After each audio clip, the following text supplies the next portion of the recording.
What is imagination? Welcome to Philosopher's Corner. I'm John. What is imagination? We all have one. It's an integral part of every human being's experience, and we actually have very few answers for what it is exactly. So, the standard definition for imagination says that it's a human ability for the mind to conjure an image or a thought that is not real. And that's where we begin from. Now, we know that imagination, it is a sense, it is an ability within our mind to, in fact, create an image or an idea that doesn't exist. And that's where we begin. We know that's true. So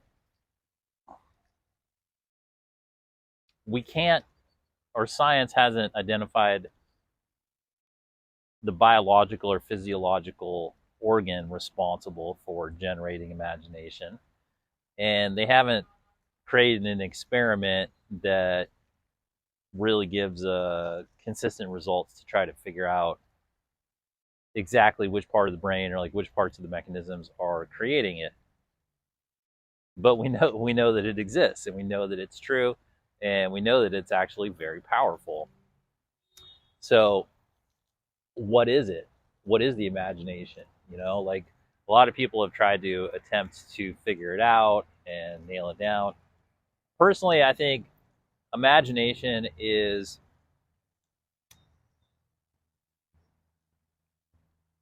the analogy would be how a computer has a compiling language that goes between the language and the motherboard.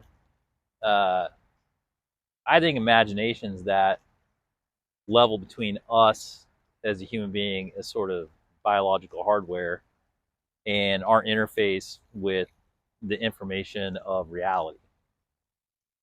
And then it's a sort of go between that does this interpretation of raw ideas, like pulling raw ideas and raw information out of the super consciousness of life that we live into and interprets it into a way, while especially while we're conscious, of bringing in a vision or a new idea. It's a great way for integration of the unknown into the human experience for the individual. That being said, there are so many ways that imagination gets used. There's so many ways it can be affected. I think a lot of those have to do with the fact that human beings don't really take imagination seriously. And if we're assessing a human being and we have a person in front. I mean, right now we're going to use our imagination, right? Like imagination is typically ascribed to only creative endeavors or people like kids having imaginary friends or hallucinating or whatever. But really, we use our imagination all the time because when we simply say, hey, let's think about this, and we can bring up a mental image in our mind, that's due to imagination. Our imagination is one of the most powerful abilities that a human being has, and it's native to every human, and we all can do it, and we can just summon up an image in our mind of just about anything. Things that we're familiar with, or even things that we're not familiar with, even things that don't exist. The standard definition of being able to like come up with things in your mind, image in your mind, an idea that are not real, that's incorrect. I think the standard definition is incorrect because we can also use our imagination. If I say, imagine the Eiffel Tower, right now, 99.9% of you can see the Eiffel Tower in your mind. And there's nothing not real about that. Now, in terms of philosophical ontology, if you want to say, well, it's not real because we're not actually like physically by the Eiffel Tower. So in that way, it's not real, which is not what I think Merriam-Webster meant. But in that sense, it's like not real because it's in your mind. But it is a accurate rendition in your mind's eye of a real thing, which I think is important for people to know about imagination. Imagination is such a variable sense. It's like there's so many uses for imagination. It is one of the most powerful mind amplifiers that's built into our human system, that it's unbelievable that it gets relegated to childhood fancy and put into a bin of eccentrics and crazies or whatever. Because almost every great innovation in human history, the ideas, the thoughts, any of it, has first been introduced to a person through their imagination, or at least that person has been prepared for the acceptance of new information by their imagination at some point. And the imagination is an extremely powerful manifesting tool for creation and all sorts of other things. So in that case where I say imagine the Eiffel Tower, clearly you can imagine it, you see it very clearly, and now we're seeing it in this moment together in our mind's eye. Well, that's a very concrete thing. That's a very reliable sense. It's a very reliable human activity that we can engage in. And it's one, I mean, this is supposed to be philosophy. I'm not supposed to be like, I'm the pro imagination guy. But as it's a repeatable human universal sense. And it is an exceptionally powerful tool in the human experience. We can use our imagination to, like a computer, basically. It's even better than a computer. And we can use it to create renditions of images, of places, of things, of ideas. For sure, we can daydream. We can create things. We can create circumstances, ideas, literally anything that you want, you can do. The imagination is an incredible staging ground. And it doesn't have any of the limitations of physical resources.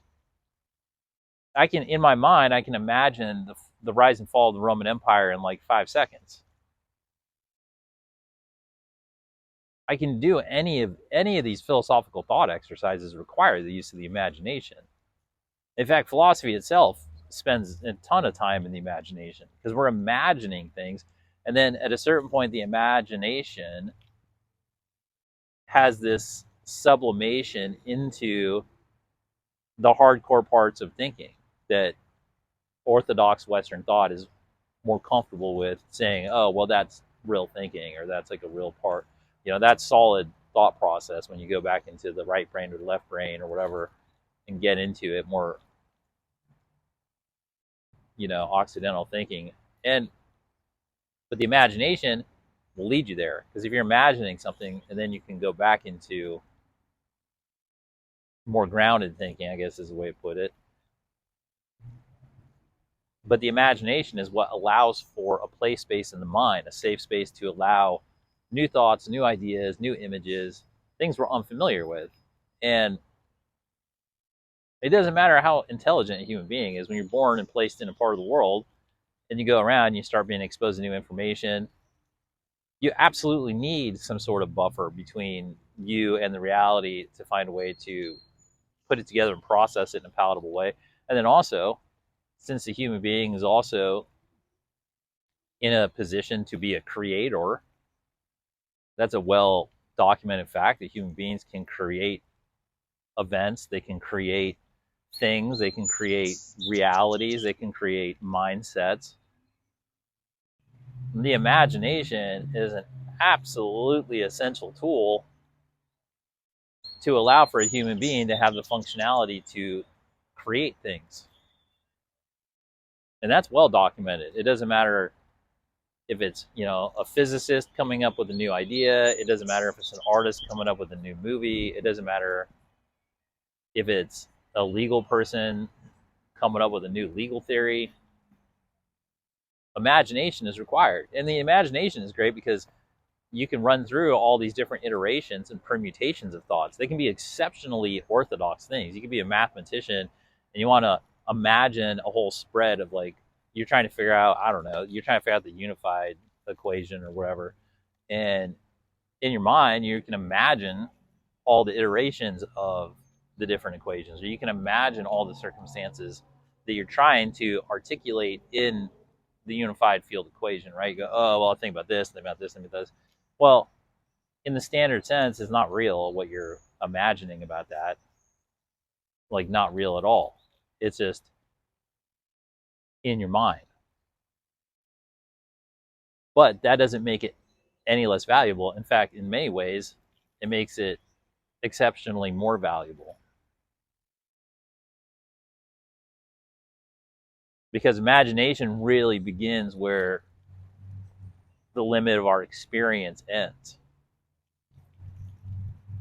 So imagination is this sense, this critical cognitive tool that can take us past it can take us past our experiences. It can take us past our thought limitations.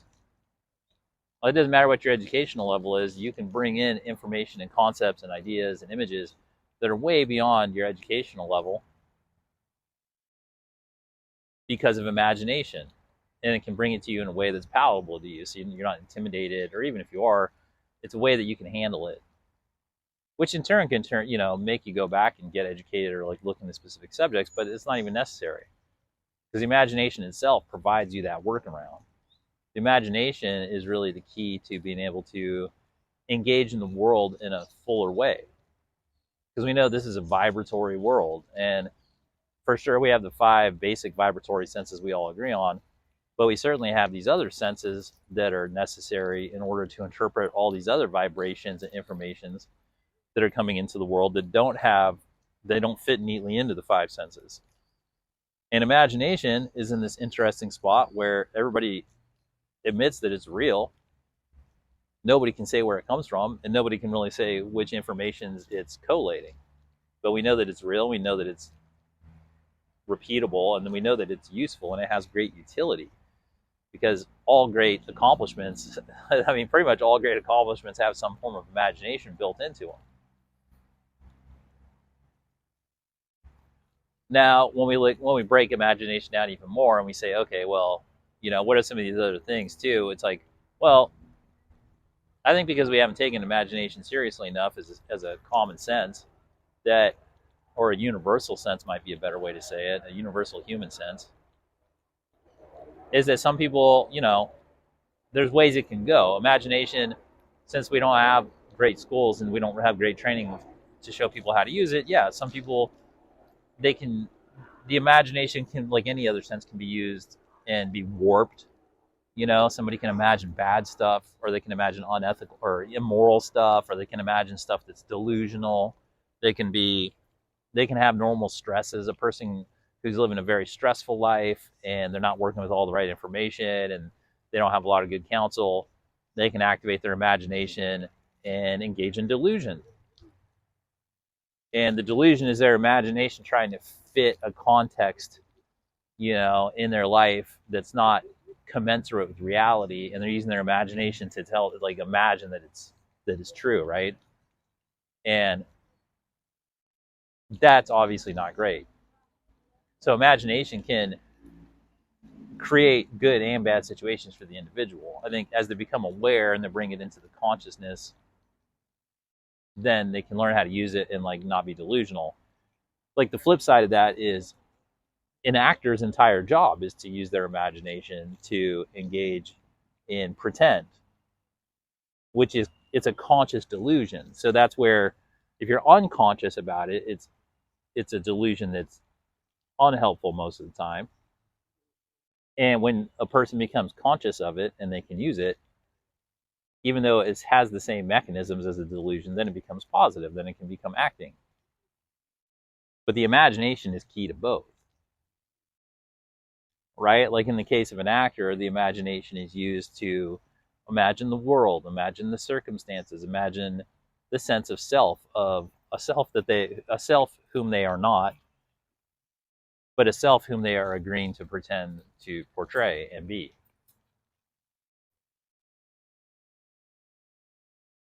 So imagination has many and varied uses. And depending on the level of consciousness about it, depends on the level of utility and the amount of harmony it has in a person's life as to whether it's being used in a healthy way or an unhealthy way. It's tremendously powerful. It's, and this is purely speculative, but philosophically, I would say imagination is one of the key areas of the mind that's going to allow for enhanced psychic abilities, most especially telepathy, which there's a great history of recorded, repeatable telepathy to various degrees.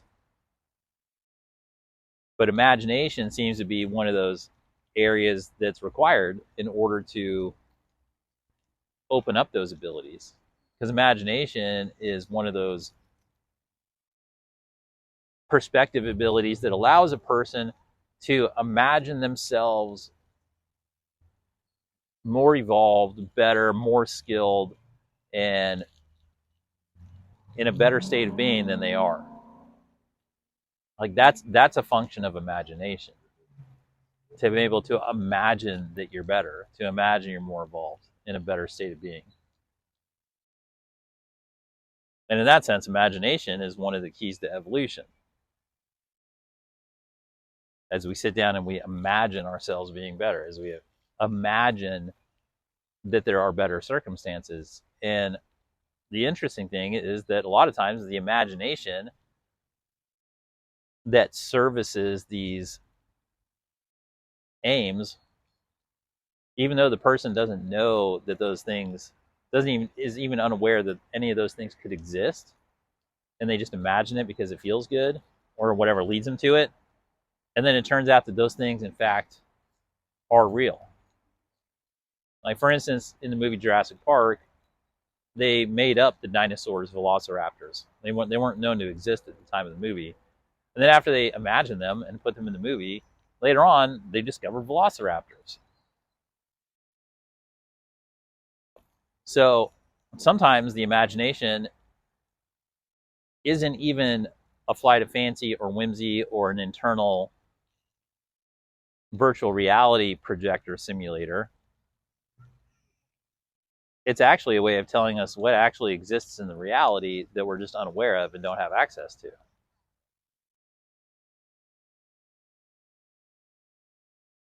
So imagination. What is imagination? It's the part of our human faculty that allows us to receive images or ideas.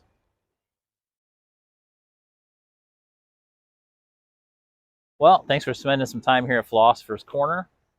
I hope you found this useful, and I hope you have a good day.